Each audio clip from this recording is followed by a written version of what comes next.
Hello everyone, Stafford Adventure here with another album review, and today I am doing a band called The Yellow Balloon self-titled album, so of course it's called The Yellow Balloon. It was released in 1967, I don't know the exact date, I couldn't find the information. I don't think the album itself charted at all, but its single, The Yellow Balloon, peaked at number 25 on the US Billboard 100. It was released on the label Canterbury, and its singles are Yellow Balloon and Good Feelin' Time. So without further ado, let's get this started. So, with this particular review, I wanted to try something a little different and a little more obscure. I found this band called The Yellow Balloon a while back when I was first discovering what Sunshine Pop was. The Yellow Balloon came up when I checked out their one and only self-titled LP. The very first thing I noticed was this sounds a lot like Pet Sounds era Beach Boys, and I was delightfully surprised by how much I actually liked this album. The Yellow Balloon is an American sunshine pop group created by producer Gary Zeckley, who has worked with the likes of Jan and Dean and the Mamas and the Papas. He wrote the majority of the tracks on this album, and his production quality rivals that of both Brian Wilson and Phil Spector. On the musician end of this band, this group was notable for having Don Grady, who was a Mouseketeer in the Mickey Mouse Club, as well as a cast member on the sitcom My Three Sons. For this album, he was on the drums. The remaining members were Alex Valdez, who sang lead, Frosty Green, who played keyboards, Don Broucht, who played bass guitar, and Paul Canella, who played lead guitar. One thing I was really impressed by was the fact that on Pet Sounds, Brian employed the assistance of the Wrecking Crew, a group of session musicians, but on this album, each member played their own instruments and were successfully able to emulate a kind of Pet Sounds-esque sound, and that mostly comes from the highly intricate, lush harmonies, the addition of various tinges of Baroque pop on tracks like Stained Glass Window with its strings. I think the track that reminded me the most of Pet Sounds was Baby Baby It's You, but considering the playful and fun-loving style of this record and how much of a stark contrast that is to Pet Sounds itself, I would say that it's something that would have been on the latter half of Beach Boys albums like Today or Summer Days and Summer Nights. I should probably stop comparing these two albums to each other and focus on the album at hand, but I simply can't get over how similar sounding it is. Being that Pet Sounds is my favorite album of all time, I immediately loved this album and all it stood for. I can't even really criticize the lack of depth lyric-wise. The majority of tracks on here are love songs or odes to summer sun and fun, and that's what this particular genre is all about. It's a mixture of psychedelic pop in terms of instrumentation and style, but throw in themes of summer, fun, love, sun, and all that good stuff, as well as some elements of surf rock, and you have sunshine pop.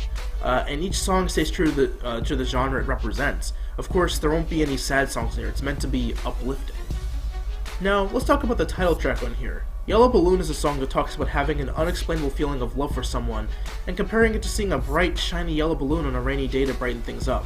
Near the middle, it goes into a waltz-style bridge section that really ties a lot of those hints of psychedelic pop into this record. I don't necessarily feel like it was the strongest track on this record, though. The next track of the other single, Good Feelin' Time, is actually stronger, in my opinion. I mentioned the addition of surf rock being a big part of the aesthetic of Sunshine Pop, and while this record never directly expresses feelings of going surfing, or even suggests that any of the band members actually surf, some members are from Arizona anyways, but you can tell that the Yellow Balloon was greatly influenced by vocal surf groups like the Beach Boys and Jan and Dean especially.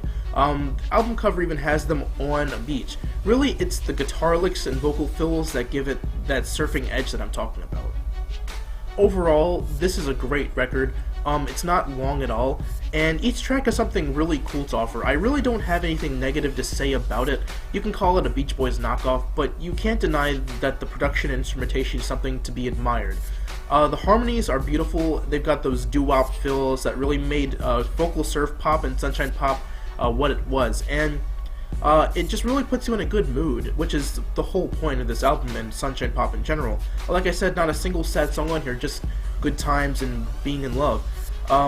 For some, that might be considered shallow artistically, but like I said earlier, you have to keep in mind that this was the genre. It's literally all about good times and being in love. So if you're looking for a record with deep, meaningful lyrics, along with those tight harmonies and fanciful instrumentals, this probably isn't the record for you. But I will definitely recommend that if you're looking for a nice, short album with fantastic music that'll put you in a good mood, this is definitely that one. Anyways, thank you very much for watching this other album review. If you like this video, please hit the like button and also subscribe if you want more. And if there's a song or an album that you want to be reviewed that you like or recommend, just leave a comment down below, or hit me up on my Facebook or Twitter. The links are in the description. And also a little note about the requests is that I'm going to start not worrying about whether or not I have the album or not.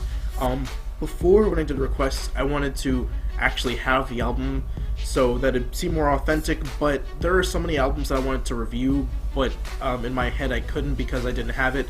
So I'm going to throw that out the window, because I did like the 50 Shades of Grey soundtrack, which I don't own, and several others I think that I also don't own.